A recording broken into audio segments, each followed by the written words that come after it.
Good morning everyone and welcome to one of my favorite vlog. এত খুশির কারণ হচ্ছে যে জায়গাটায় অনেক দিন ধরে যাওয়ার ইচ্ছে ছিল সেখানে আজ যাচ্ছি, অর্থাৎ করবেট, যেটা হরিদ্বার থেকে অনেকটা দূরে, তাই জন্য অনেক সকালবেলা বেরিয়ে পড়েছিলাম। আর এটা হচ্ছে রাজাজি ন্যাশনাল পার্ক, যেটা হরিদ্বার থেকে খুবই কাছে, চণ্ডী পাহাড়ের পরই। তোমরা এখানেও সাফারি করতে পারো যদি করবেট না যেতে চাও।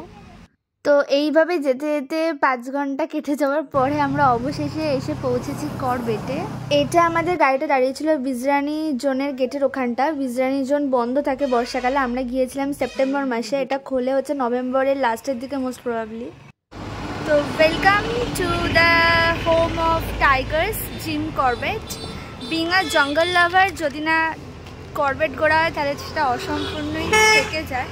আমার অনেক দিনের ইচ্ছে ছিল করবেট ঘোরার, তো ফাইনালি সেটা পূরণ হচ্ছে। জানি না ভেতরে গিয়ে কী দেখতে পাবো কি দেখতে পাবো না, যাই তারপর দেখা যাক। পিছনেই আমাদের গাড়ি, আমরা অনেকটা আগে পৌঁছে গেছি, 12টার সময়, 12টা বাজে 10 মিনিট আগে আর কি পৌঁছে গেছি। কিন্তু আমাদের জিপ আসবে 2টোর সময়। আমরা দাঁড়িয়ে আছি অনেকটা আগে বিজরানি রেঞ্জের কাছে, কিন্তু বিজরানিটা এখন খোলা থাকে না বলে আমরা এখানে সাফারি করতে পারিনি। আমরা যাব হচ্ছে ঢিলা জোনে, আর জিপ আসবে 2টোর সময়, আমাদের ঢিলা জোন অবধি নিয়ে যাবে, ঢিলা গেট অবধি।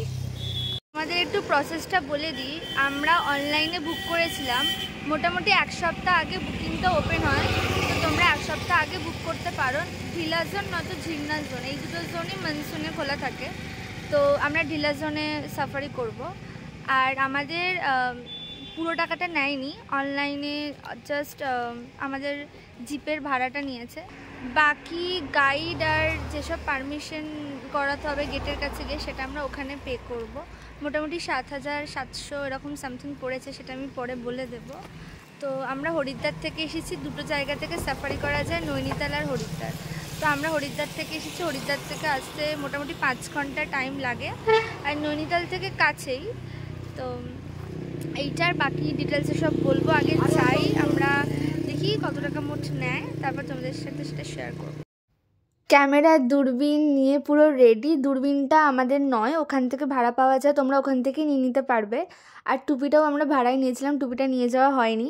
আর এখানেই আমরা লাঞ্চ সেরে নিয়েছিলাম, আমরা হোটেল থেকে খাবার এনেছিলাম।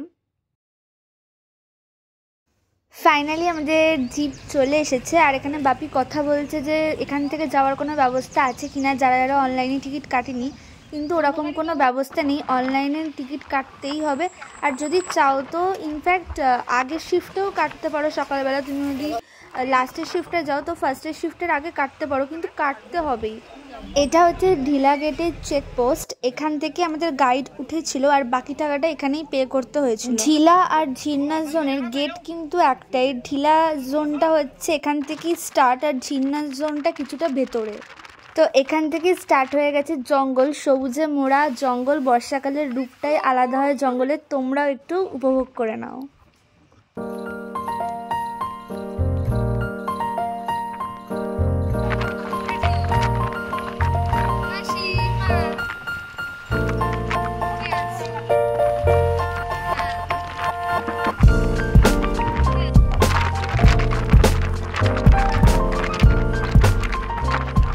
তো পথে যেতে যেতে প্রথমেই আমরা এখানে দেখা পেয়ে গেছিলাম মা হাতি আর বাচ্চা হাতির।